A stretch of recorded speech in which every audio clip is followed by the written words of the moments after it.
that I feel defenselessness because if they can do nothing. Mga magnanakaw kayo, mga walang hiya kayo.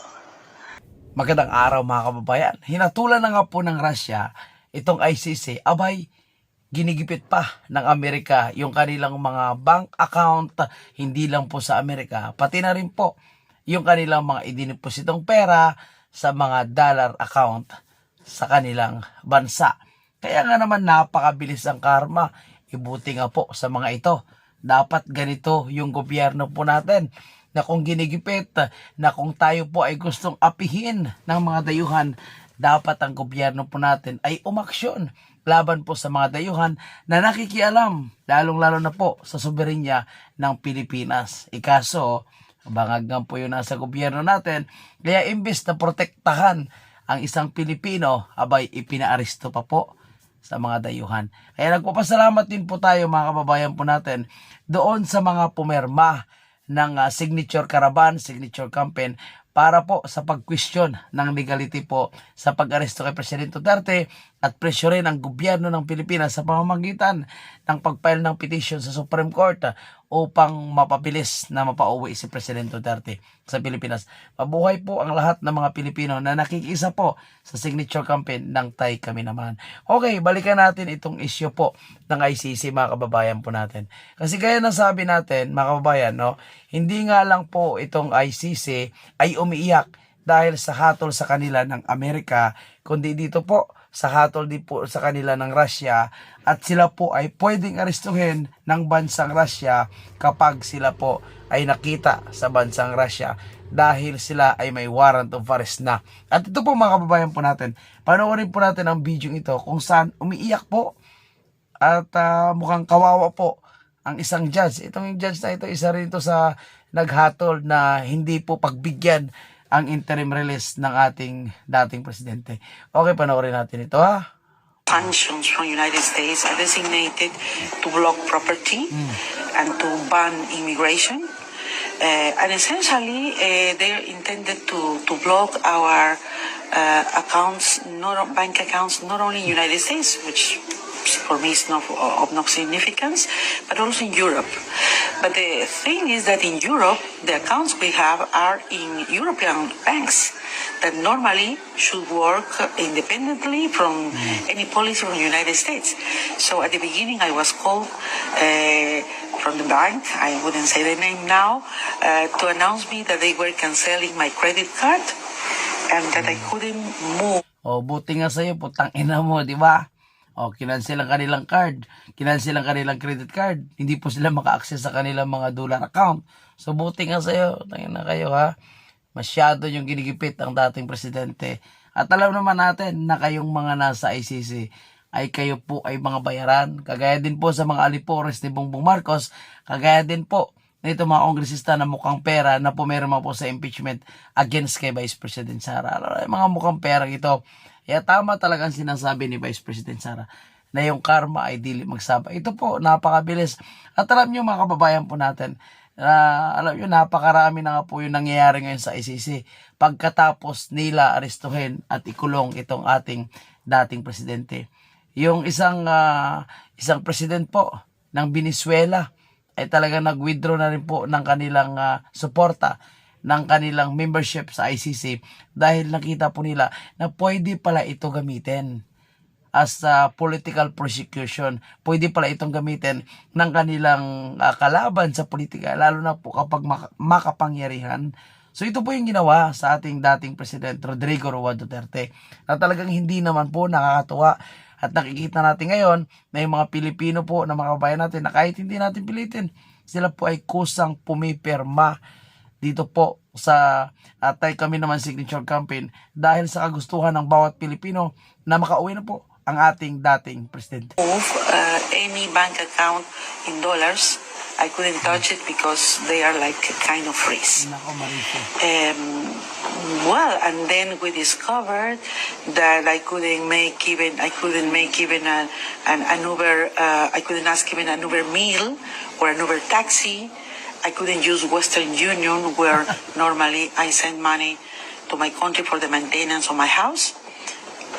simply Western Union has freezed my money without any explanation. They don't receive calls. They don't say nothing. Simply, it's done.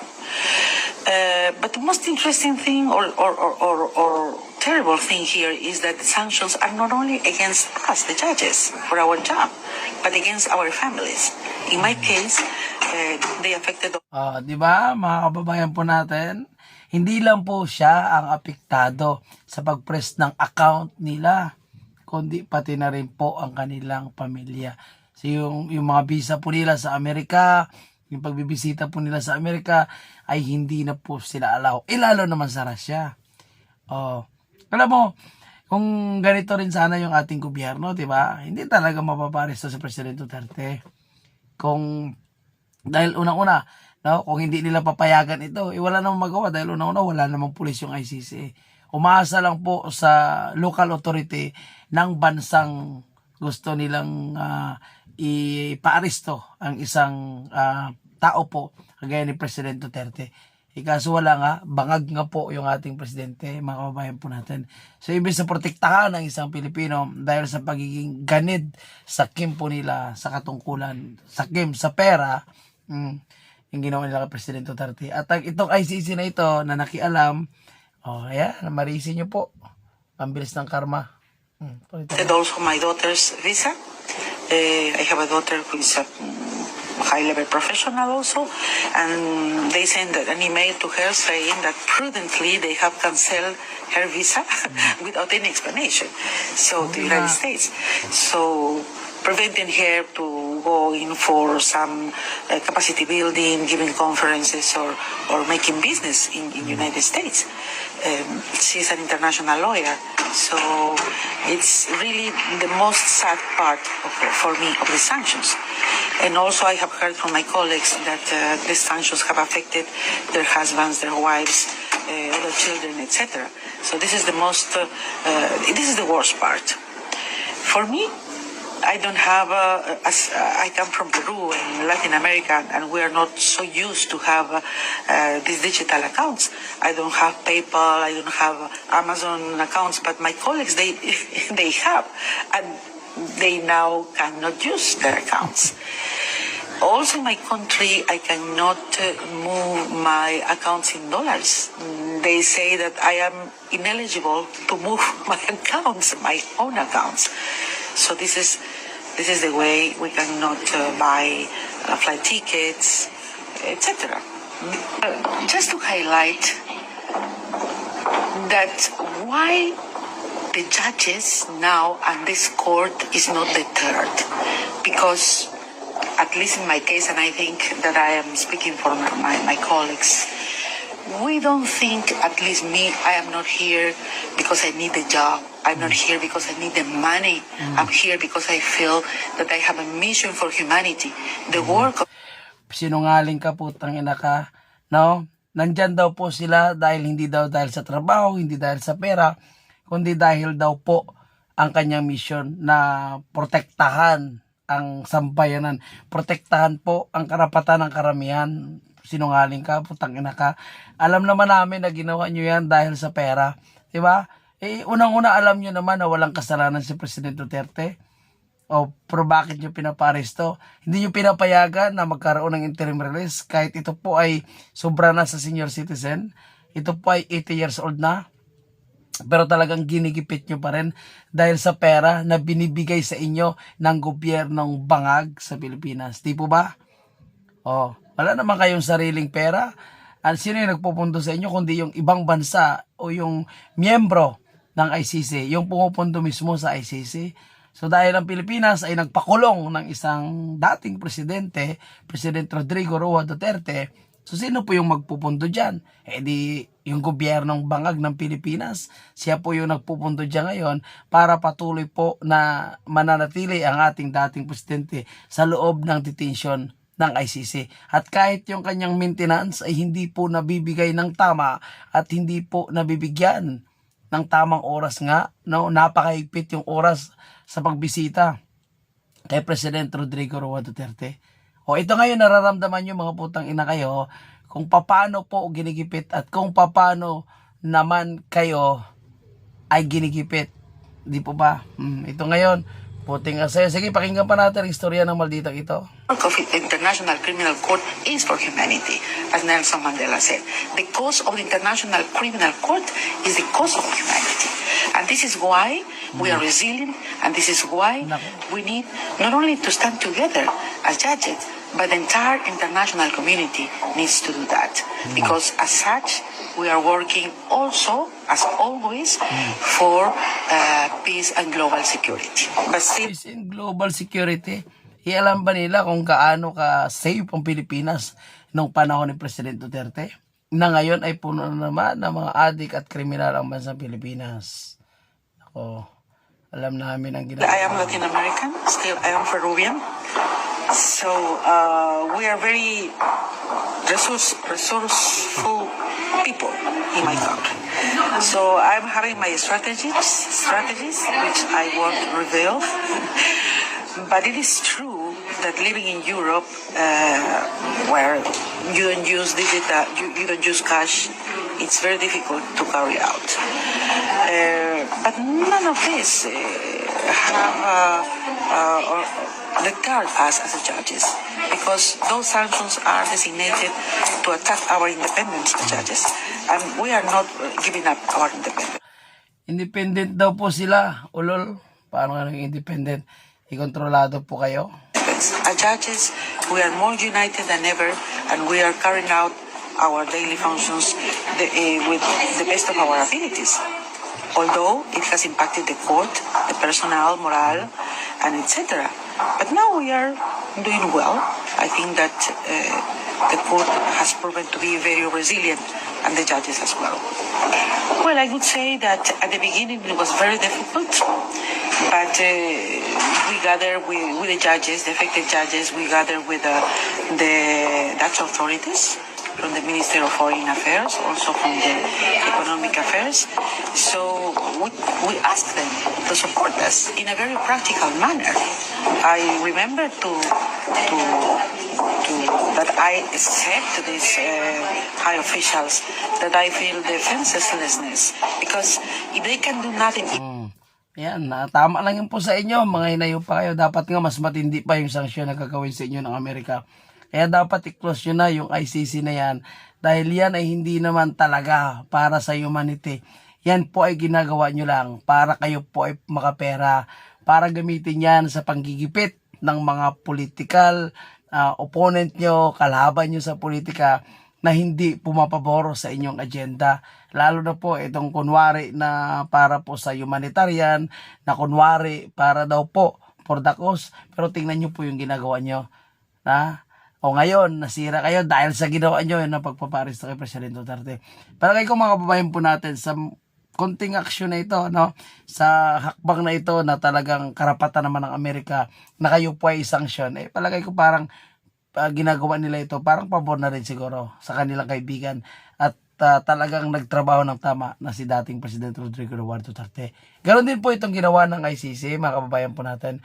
Kung saan ang ginawa nga po ng ICC, diba? Ayan na lahat po ginawa ng Russia sa ICC rather. Okay, itong ginawa ng Russia sa ICC na kung saan lahat po sila ay pwedeng arestuhin kapag sila po ay namataan na nasa teritoryo ng Russia. O, di ba? Si Putin ang gusto nilang iparesto, pero sila ngayon ay nilabasan din ng warrant of arrest ng Russia. Ganyan po dapat pinoprotektahan ng isang kababayan ang kanyang kababayan. Pero sa ating bansa po, imbes na protektahan, abay pinakulong pa ito sa bansang dayuhan dahil ito nga po ay nagbubulgar sa kanilang mga pagnanakaw na ginagawa, mga kababayan po natin. So, usaping pagnanakaw, ito po mga kababayan natin, mas matindi na naman ngayon itong ginagawa nila sa bicameral report. Imagine mo, pinalaki na nga po nilang budget ng Department of Education, mukhang may plano naman silang hindi magaganda. Abay, gusto pa nilang ibalik. Ayan. Gusto pa nila ibalik ang insertion, mga kababayan po natin, na tinapyas na nga po ng Senado. Dahil nakikita ng Senado, ito po ay mukhang kaduda-duda at mukhang mapupunta na naman sa isang corruption. Pero pilit pa rin na binabalik ng taga House of Representative Diyan pa lang obvious na mga kababayan po natin. Imagine mo ha, personal po na pumunta itong si Vince Dizon mismo sa bicameral meeting para ipaliwanag. Alam mo yung tinanggal na nga, tinapyas na, bakit mo pa kailangan ini-insist? Alam mo ilang beses po yan ginawa nila kay Vice President Sara na tinapyasan. Dahil sabi nga ni VP Sara, nirespeto ni VP Sara ang kanilang desisyon. Ipinapaubaya ni VP Sara. Binigay naman sa kanila ang lahat ng mga information, dokumento sa mga produkto, proyekto.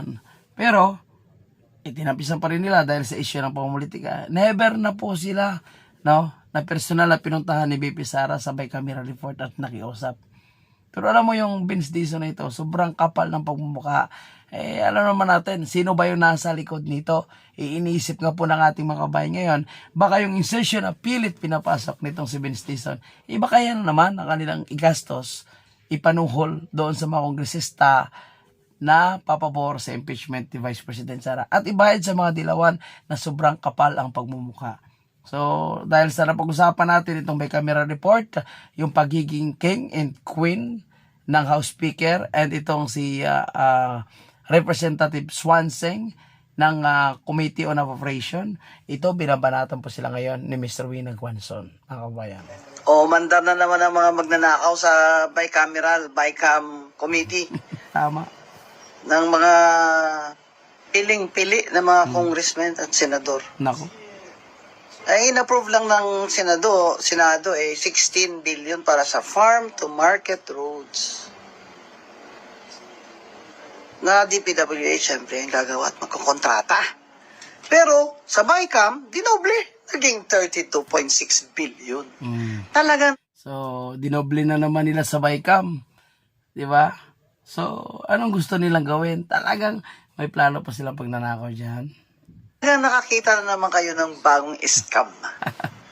Wala na nga flood control projects, pero meron namang farm to market roads. Para yung issue. Mga magnanakaw kayo, mga walang hiya kayo. Booking kayo ni Congressman Lian Leviste. Alam mo, I expected more from Congresswoman Swansing. Wala rin pala. So, wala talagang pagbabago mga kababayan po natin. Kumbaga sa maikling salita, nagpalit man ang House Speaker, nagpalit man ng Chairman on Committee on Appropriation from Saldico to Kimbo to Swansing, naku po mga kababayan po natin, pare-pareho po silang magnanakaw. Bakit? Si Bongbong Marcos nga ang utak ng lahat nito. So ano pa po ba ang ating dapat aasahan kundi ang matinding korupsyon, ang matinding pagnanakaw? Kaya dapat tuloy-tuloy po yung pag-iingay po natin. And pasalamat po tayo. Nandito po si Atty. Rowena Guanzon at ilan po sa ating mga kababayan na talagang hindi po nananahimik. And of course, sa mga naninindigan ng mga senador, mabuhay po kayo sa mga hindi pumayag na ipasok itong insertion ng DPWH. Itong si Loren Ligarda, si Meg Sovere, marami pang iba. Siyempre yung mga dilawan, talagang sumasakay-sakay lang po yan. Itong mga dilawan. Dahil pasikat lang po. Pero yung mga nanindigan talaga, so maraming salamat po sa inyong ginagawa. At sana po, hindi lang po ito pakitang gilas, no? Dapat tuloy-tuloy po nagagawin ito. Kasi itong si Vince Dizon, nagiging atakdog na nga po ni Bongbong Marcos.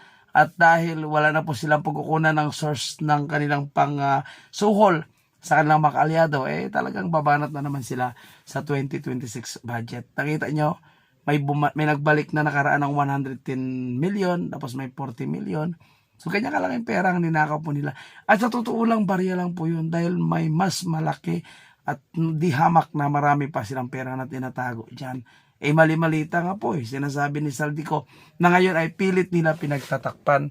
Alam niyo mga kababayan po natin pilit nilang pinagtatakpan ang issue ng corruption nila at pilit nila na binabato kay Vice President Sara. Pero gaya ng sinasabi pa rin ni Atty. Rowena Guanzon, walang kasalanan po si Vice President Sara at hindi po nila pwedeng kasuhan sa ombudsman ang ating Vice Presidente dahil siya po ay impeachable officer. Kaya gagamitin lang po nilang issue ng ombudsman para mag-file ng panibagong impeachment naman sa ating Vice Presidente. So, ako nakikita ko hindi po sila magtatagumpay. Ito mga kababayan po natin, liyamas susuko na kay Atty. Rowena Guanzon. Bakit kaya? Ito panoorin natin. Pasensya na talaga kayo dahil 535 million na po talaga ang views ko. Nako, yun na. Kaya doon no? sila galit na galit eh. Talagang galit na kayo sa akin. Kaya talagang, kahit na, kutsa-kutsain ako din ni Lamas. Siniapas talaga. Lamas ni Risa Tanas. Sa totoo lang, hindi nila kakayanin itong si Guanzon. Masyadong maingay, masyadong matapang ito, at masyadong matalino. Ngayon, sumasaludo kay Guanzon na. Bakit? Pink lawan yan dilawan yan Pero kinakalaban niya ang pink dilawan at akbayad para lang sa tama. So tuloy niya na yung dapat. May talabas sa ano. Sorry. Nag-surrender siya Nag-surrender siya Nahimik. Ayaw niya na, nag-surrender siya kasi hindi niya na kaya. Ang daming banat sa kanya. May roll-on. May partar. Oo yan. Ano ba yan, Liamas? Bakit ka naman sumuko, Liamas? Akala ko pa matalino kang putang ina ka. Bakit ka yan sumuko kay Atty. Rowena Guanzon? Alam mo kung bakit siya sumuko, mga kabayan po natin ha. Nakita ko lang ang pinakarason kung bakit siya sumuko kay Rowena Guanzon. Kasi nga po, hindi niya kaya ang ingay at tapang ni Rowena Guanzon at wala naman talaga siyang talino. Sige, bago tayo magtapos mga kabayan po natin, padaanan natin ito. Marcos Jr. mukhang hindi na naman matutulog ngayong Pasko ayon kay Claire Castro. So hindi daw po siya matutulog. So ano gagawin? Singhot sa buong magdamag sa araw ng Pasko. Sana all mga kababayan po natin. Kasi kung trabaho ang pag-uusapan, hindi naman talaga nagtatrabaho to si Marcos Jr. Marami yung propaganda, drama kaysa pagtatrabaho. Kasi kung nagtatrabaho siya, kung talagang tinitingnan na niya ng maayos ang budget, hindi sana nakalusot ang matinding insertion at corruption. Huwag kami, Bongbong Marcos, dahil alam na namin ang karakas mo. Wala ka naman talagang pinapag-aralan, kundi puro ka lang salita. Tingnan mo, trillions of pesos ang nawawala. Wala naman proyekto na ginagawa itong si Bongbong Marcos. At sa totoo lang, hindi lang po yung flood control, napakarami pa po mga pagnanakaw na kanilang ginagawa. Kaya kung si BP Sara ang opo, isa-isahin yan. Diyos ko, talagang kulong yan sila. Sa dami ng kanilang ninakaw, lahat na ahensya ng gobyerno. Kaya tuloy-tuloy lang yung pag-ingay natin, tuloy-tuloy yung paglaban natin sa corruption ito. Mabuhay po kayong lahat. Okay, mabuhay ang bansa ng Pilipinas. God bless everyone.